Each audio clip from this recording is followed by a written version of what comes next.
believe that Canada needs a pipeline to the Pacific and that we need to override the discriminatory anti-Canada ban on shipping Canadian energy overseas. We need this pipeline because it will make for stronger take-home pay, it will make for affordable living, and it will make for a sovereign, self-reliant economy.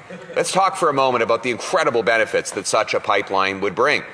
It would allow us to move $30 billion a year of Canadian energy overseas to the 2.5 billion Asian customers that would then pay world prices for it. $30 billion would be the single biggest increase in overseas exports that any decision by this country could make.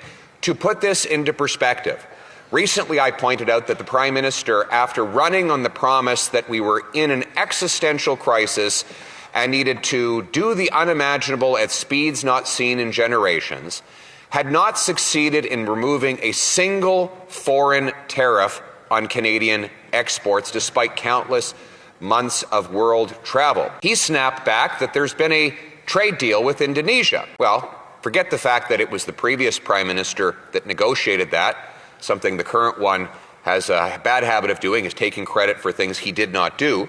But by the government's own projections, if that trade deal were to be as good as they promised, it would add $400 million to our exports. The pipeline to the Pacific would add 75 times more to Canada's exports overseas than the only agreement that the Prime Minister likes to brag about.